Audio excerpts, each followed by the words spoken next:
First of all, it should have come out a long time ago. Professor Dershowitz wanted it out. And by the way, he is one of the best attorneys in this country. I know him. I know his wife. That's a great family, and they've been dragged through hell on this. I want to know why AG Garland and the Justice Department are so quiet on this tonight. You know, they're out there labeling parents domestic terrorists, yet they're saying nothing about this. And these documents were so slow to come out. Human trafficking is a multi-billion-dollar business in this country, and Jeffrey Epstein is dead, and Ghislaine Maxwell is in prison for 20 years where she belongs.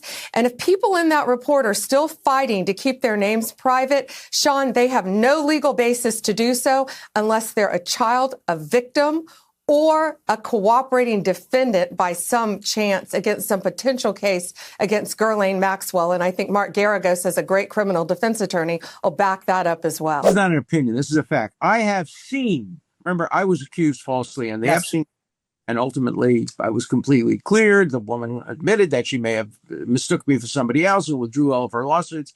And so from day one, from the day I was accused, I said I want every document out, because I knew every document would prove I was innocent.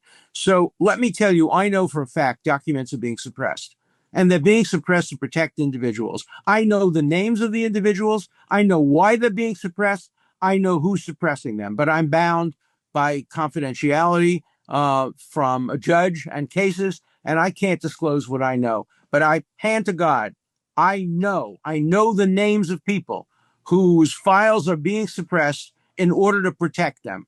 And that's wrong. Just out of curiosity, without names, are these politicians, business leaders, both? They're everything. And let me tell you, a lot of them are, at least one of them is somebody who was accused.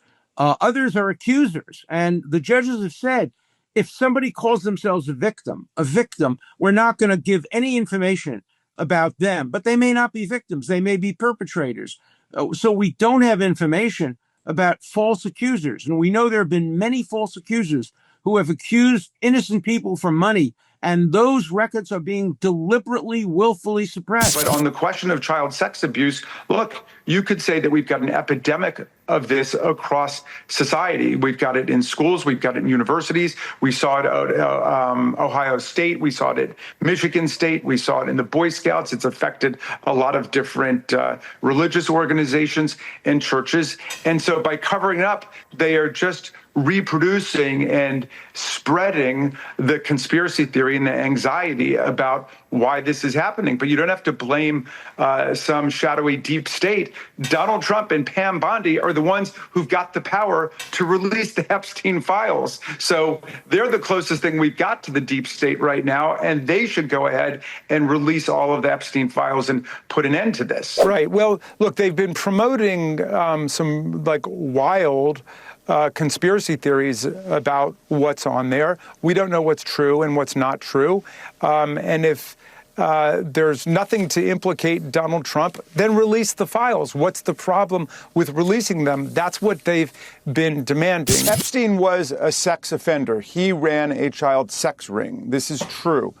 Donald Trump and Dan Bongino and Kash Patel and Pam Bondi all were demanding that these files be released. I echoed that demand during the Biden administration. Why should the public not have access to them? After Epstein took his own life, then the case was over. And at that point, this is a matter of public interest. All of this would have come out during that last trial, but it didn't come out. And all of it should come out. I sent a letter to the Attorney General saying all of these files should be released. Certainly the ones that mention Donald Trump, they should be released. How can Donald Trump get away with campaigning for the release of these files and the whole Republican Party be demanding it, and Pam Bondi say that there's a client list sitting on her desk, and then all of a sudden they want to wave a magic wand and make it all go away? So, look, I think this is a serious matter. It's not just about the division on the right. It's a serious matter that we should know what's on there, because either Donald Trump is covering up for himself, or he's covering up for other people, or he's covering up for the fact that nothing was there, but they made a whole propaganda campaign out of it, or he just wants to have leverage over the people whose names are actually on Epstein's list as being part of his child sex offender ring. You know, truth be told, I really don't understand why the Trump administration even put the Epstein files on the forefront of their campaigning. I mean, it seems like they did pretty much anything they could, whether it was the Epstein files because of the whole QAnon conspiracy and that just being a reality of much of the movement in the right wing in this country, but also all the other failed promises that they didn't deliver on. How he said he wasn't going to touch Medicaid. He's still out there saying that Medicaid wasn't touched in his big, beautiful bill. One, because he's a liar, and two, because he's a moron who doesn't know anything that's in his own bills that he's signing.